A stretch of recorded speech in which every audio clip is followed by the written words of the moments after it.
In 1970, one airline flew to 86 countries on every continent except Antarctica. It carried 11 million people around the world in a single year. It had a waiting list of 90,000 names, ordinary people who had signed up for something no airline had ever offered: a seat on the first commercial flight to the moon. This was the most glamorous company on the planet. Presidents flew it. The Beatles landed in America on it. Its blue globe was painted on the largest office building in the world. And yet this same airline, the one booking tickets into space, could not legally fly a single passenger from New York to Chicago. Not one. For 40 years, the American government had forbidden it from flying inside its own country. And here is the part almost nobody understands. That ban was not the airline's weakness. It was the reason it became a legend. Being locked out of America is exactly what pushed Pan Am to conquer the rest of the world. The cage built the empire. And then, one day in 1978, the government opened the cage. And the most famous airline in history discovered it had built everything on ground it did not own. This is the story of Pan Am, and how the exact thing that made it a legend guaranteed it would vanish. It started with a mailbag. On the 19th of October, 1927, a small seaplane lifted off from Key West, Florida, and flew 90 miles across open water to Havana, Cuba, carrying sacks of United States mail. That was the whole company. One route, over the sea, because there was a government contract to fly it. The man behind it was named Juan Trippe. He was young, wealthy, quiet, and almost unreasonably ambitious. Where other men saw a mail run to Cuba, Trippe saw something else entirely. He saw a map of the world with almost no airlines on it, and he decided that an American company should own the routes between the countries before anyone else thought to claim them. Trippe understood something his rivals did not. In the 1920s and 30s, flying across an ocean was not really an engineering problem. It was a diplomatic one. To land a plane in another country, you needed that country's permission, its landing rights, its airports, its weather stations. So Trippe did not behave like an airline executive. He behaved like a head of state. He sat across from foreign governments and negotiated treaties, country by country, route by route, locking up the right to fly into places no competitor could reach. By the time anyone noticed, Pan Am was not just an airline. It was the unofficial flag of the United States in the sky. Then came the Clippers. In the 1930s, Pan Am built enormous flying boats, aircraft the size of ships that could cross entire oceans, and it gave them a name borrowed from the great sailing vessels of the past: Clippers. On the 22nd of November, 1935, the China Clipper lifted off and carried mail across the Pacific for the first time, a distance people had considered impossible for a commercial aircraft. 4 years later, in March 1939, another Clipper carried the first paying passengers across the Atlantic. Understand what this meant. Before Pan Am, oceans were walls. You crossed them by ship, over days or weeks. Pan Am turned the walls into doorways. And it did all of this abroad, over water, between nations, because that was the only place it was allowed to fly. Here is the cage. Back home in the United States, Pan Am's rivals were terrified of Juan Trippe. They went to Congress and they made a simple argument: give this man domestic routes, and he will use his power and his political connections to swallow the entire American airline industry. So the government's airline regulator, the Civil Aeronautics Board, made a decision that would define Pan Am forever. It kept Pan Am out of the domestic market again and again for decades. Pan Am would be America's airline to the world, and only to the world. And because it could only fly the glamorous routes, the ocean crossings, the foreign capitals, that is exactly what Pan Am became. The airline of the exotic, the international, the elite. The cage did not weaken it. The cage made it a legend. After the war, Juan Trippe made the biggest bet of his life, twice. In 1955, Pan Am became the launch customer for the Boeing 707 and ordered 20 jet airliners before most of the world had ever seen one fly. On the 26th of October, 1958, a Pan Am 707 carried 111 passengers from New York to Paris, and the jet age began. Suddenly, the ocean that took the Clippers a day took a few hours. Pan Am had shrunk the world again. But Trippe was not finished. In April 1966, he did something that still sounds reckless. He ordered 25 Boeing 747s, the giant jumbo jet, for around $525 million. The catch is that the 747 did not exist yet. Pan Am's order is the reason Boeing built it at all. Trippe was so confident the future belonged to enormous aircraft that he willed the most famous plane in history into being. In January 1970, the first 747 flew from New York to London. This was the peak. 11 million passengers a year, 86 countries, and the ultimate symbol of how far the confidence had gone, the First Moon Flights Club. Between 1968 and 1971, at the height of the Apollo missions, Pan Am handed out around 93,000 membership cards to ordinary people, booking them a seat on a future flight to the moon. This was the airline everyone assumed would fly humanity into space. But hidden inside that triumph was the seed of the fall. Trippe had bet the company on planes so big, they only made sense if they were full. And they were about to be very, very empty.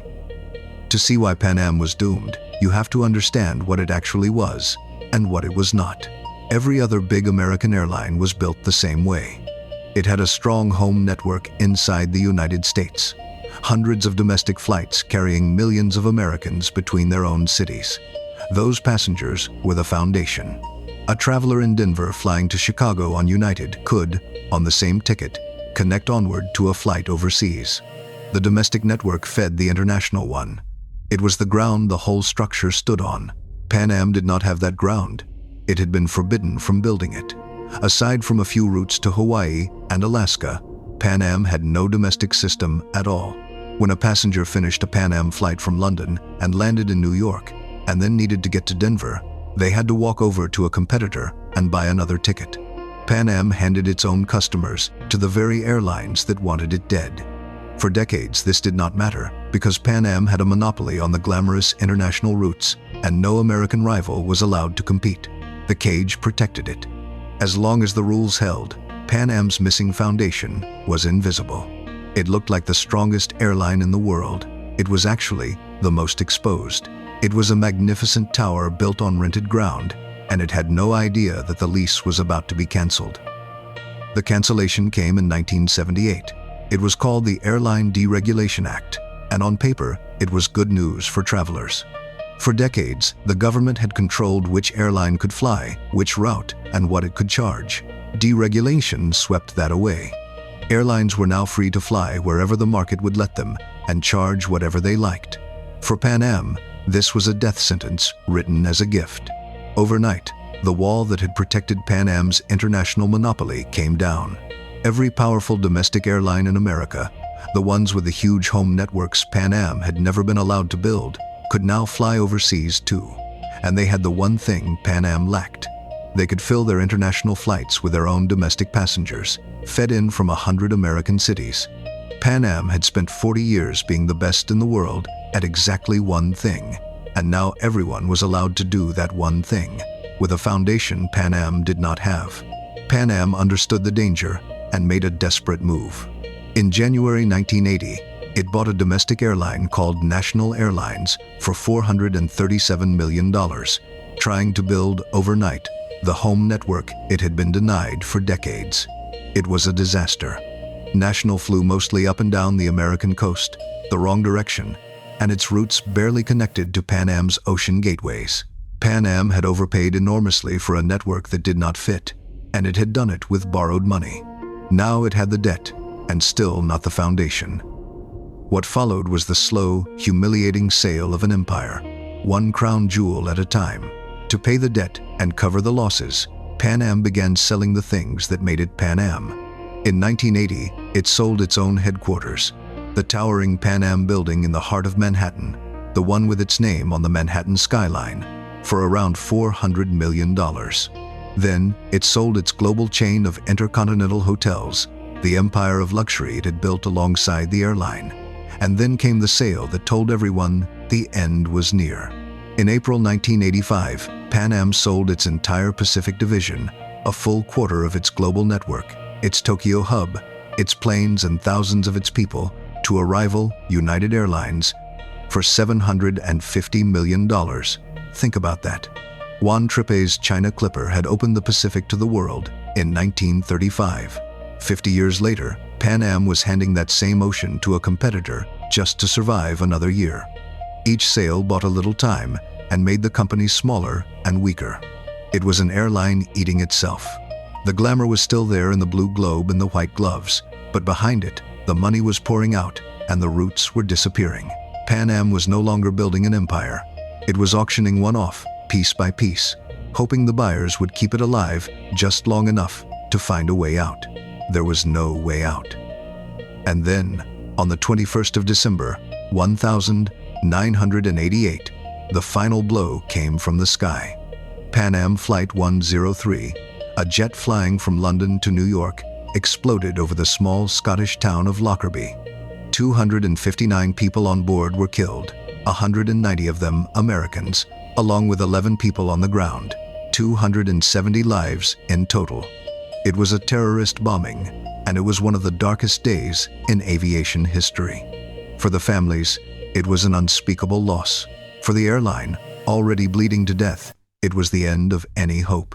The Pan Am name, once the symbol of the safest and most glamorous way to see the world, was now attached to tragedy. Bookings collapsed. Travelers who had a choice chose someone else. A company that had been dying slowly for a decade now had no time left at all. In January 1991, Pan Am filed for bankruptcy. It sold its last valuable routes, the transatlantic crossings that Juan Trippe had pioneered in a flying boat, to Delta Airlines. And on the 4th of December, 1991, 64 years after that first mailbag flew to Havana, the most famous airline in the history of the world shut down for good. The final Pan Am flight landed, the crews walked off, and the blue globe was gone. So, what actually killed Pan Am? It is tempting to point at one thing: the reckless bet on the jumbo jets that flew half empty when the oil crisis hit, the overpriced purchase of National Airlines, the bombing over Lockerbie. Each of those hurt. But none of them is the real answer, because a healthy company survives any one of them. The real answer is older and quieter. Pan Am was destroyed by the exact thing that made it great. For 40 years, the government's protection kept competitors away and let Pan Am become the glamorous king of the international skies. But that same protection stopped it from ever building a home. It never had to fight for domestic passengers, so it never learned how, and it never built the foundation every rival took for granted. The cage that made Pan Am a legend also made it fragile, and it hid that fragility right up until the day the cage opened. When the protection vanished in 1978, the airline that looked strongest in the world turned out to be standing on nothing. That is the trap that catches the mightiest empires. Not weakness that everyone can see, but a strength so complete that it removes the need to prepare for the day the rules change. Pan Am did not fall because it was bad at what it did. It fell because it was too good at the one thing it was allowed to do, and the world it was built for stopped existing.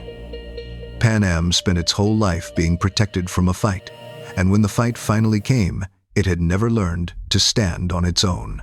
The empires that fall hardest are almost never the ones that look weak.